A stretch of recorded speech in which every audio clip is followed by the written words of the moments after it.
আমরা ট্রেনে ওঠার আগে কমলাপুরে একটা রেস্টুরেন্টে সবাই খিচুড়ি খেয়ে নিই। তারপরে তাড়াহুড়া করে রেল স্টেশনে যাই। যাওয়ার পর আমাদের ট্রেন ছিল উপবন সিলেটের। তারপরে আমরা ট্রেনে সবাই উঠি। হ্যালো হাই, আমরা যাচ্ছি কই? ট্রেনে যাওয়ার টাইমে আমরা অনেকে লুডো খেলে সময়টা পার করছি। যেহেতু একটু লং জার্নি, তার জন্য লুডো খেলার জন্য ব্যবস্থা করা হয়েছিল, সবাই লুডো খেলছে। মৃত লাশকে কখনো কথা বলতে দেখেছো? ঘুম ভালোবাসি রে, আমি ঘুম ভালোবাসি রে। ঘুমাইলে তোর স্মৃতিগুলো ভুইলা থাকি রে। আমি চক্ষু মেলিলে তোরে খুঁজে। দীর্ঘ ট্রেন জার্নি শেষে আমরা সিলেট রেল স্টেশনে ভোরবেলায় নেমে যাই।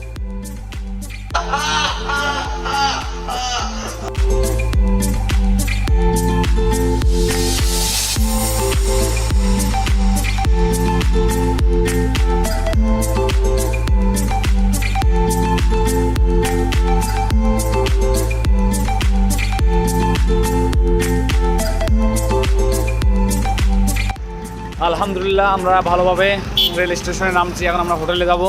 একটু হালকা হালকা শীত আছে, অবশ্য শীতটা উপভোগ করার মতো। এখন আমরা যাচ্ছি হোটেল খুঁজতে।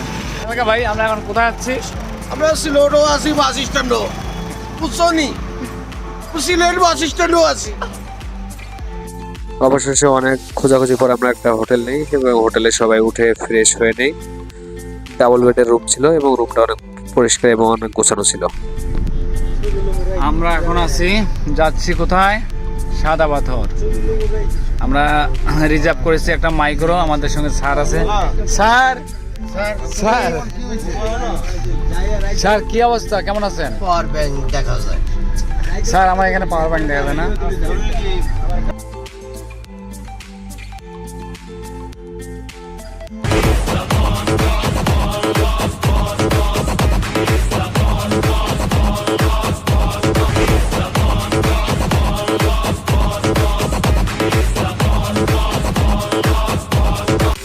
তারপর আমরা বসের নেতৃত্বে সিলেট চা বাগান ঘুরে দেখি। আসলে সিলেটের চা বাগান দেখার মতো মন মুগ্ধকর একটা দৃশ্য ছিল, যা আমরা সবাই অনেক উপভোগ করি। তারপর সিলেট চা বাগান ঘোরা শেষে আমরা আবার চলে যাই সাদা পাথরের উদ্দেশ্যে। ফাগুনের মোহনায় মন মাতানো মহুয়ায় রঙ্গিনী বিহুর নেশা কোন আকাশে নিয়ে যায়। ফাগুনের মোহনায়, ফাগুনের মোহনায় মন মাতানো মহুয়ায় রঙ্গিনী বিহুর নেশা কোন আকাশে নিয়ে যায়। ফাগুনের মোহনায় ও মোর মন হারিয়ে যায়, মোর মন হারিয়ে যায়। ঝিলমিলিয়ে যায় রে, ঝিলমিলিয়ে যায়। ও মোর মন হারিয়ে যায়, মোর মন। সাদা পাথরের উদ্দেশ্যে রওনা দেওয়ার জন্য আমরা দুটা ট্রলার রিজার্ভ করি, যা ভাড়া পড়ে 1500 টাকা। এবং সাদা পাথরে যাওয়ার পথে যে দৃশ্যগুলো ছিল আসলে অনেক সুন্দর। একদিকে পাহাড় আর অন্যদিকে ঝর্ণার পানি, আসলে মনোমুগ্ধকর দৃশ্য। আল্লাহর সৃষ্টি অনেক সুন্দর, যা আমরা অনেক উপভোগ করি।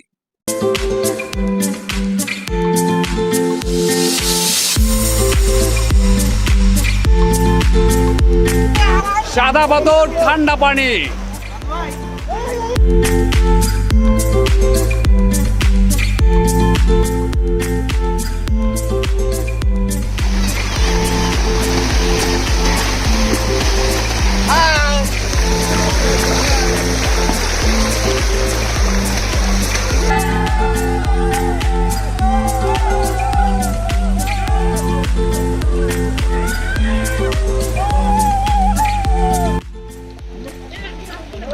আমি পাথরে আগুন জ্বালাবো।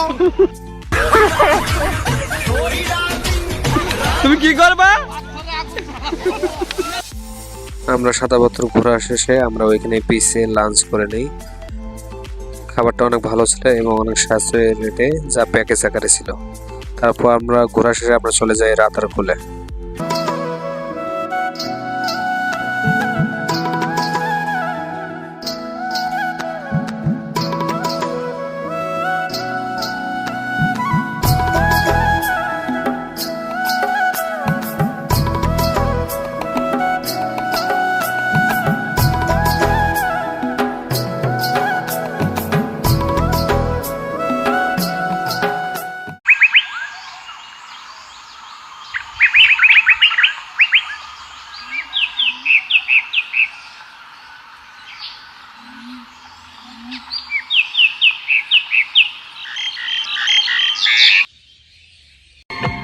পৃথিবী বদলে গেছে, যা দেখি নতুন লাগে।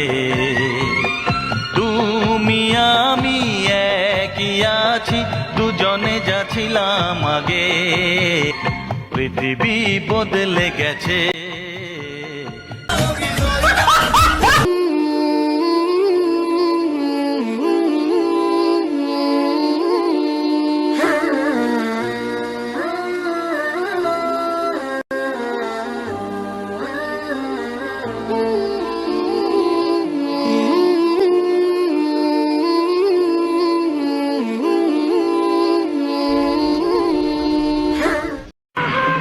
যদি কেউ কোনোদিন জাফলংয়ে, সিলেটের চা বাগানে কিংবা জয়ন্তা পাহাড়ে শুটিংয়ে যায়, নিশ্চয় তোমার কথা মনে পড়বে নায়ক সালমান। আমরা সবাই মাজার ঘুরে তারপরে শেষে সবাই আমরা জাফলং এর উদ্দেশ্যে রওনা দিই। তার জন্য আমরা একটা পিক আপ ভাড়া করি সারাদিনের জন্য। জাফলং যাওয়ার পথে আমরা শ্রীপুর চা বাগানটা ঘুরে দেখি, যা অনেক সুন্দর। তারপরে আমরা যাই 0 পয়েন্টে এবং বাংলাদেশের বর্ডারে। তো সেখানে যাওয়ার পর একটা ছোট্ট একটা মজার ঘটনা ঘটে, যা খলিলের সঙ্গে ঘটে। আপনারা হয়তো বা একটু পরে এই ভিডিওতে তা দেখতে পারবেন। মিউজিক।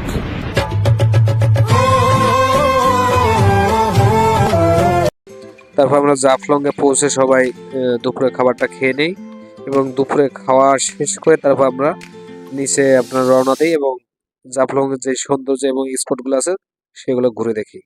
এর ভিতরে একটু ভ্যালকা সবসময় আনকমন খাবার খায়, আমরা যা খাই তার সাথে একটু বেশি খাই এবং ভালোটা খায়। অবশ্য তার জন্য সে আবার এক্সট্রা পেও করে। আরো একবার চলো ফিরে যাই, পাহাড়ের ওই বুকেতে দাঁড়াই, আকাশের আচ্ছা নিতে সারা দিই, কি হবে না ভেবে।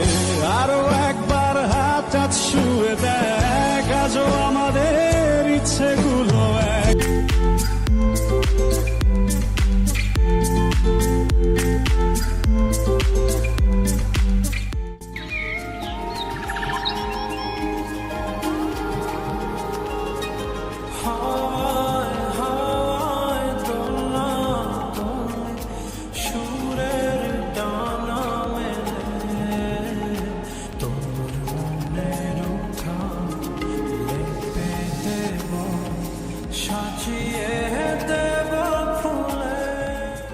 ছিলি তোরা আছিস, জানি তোরাই থাকবি বন্ধু।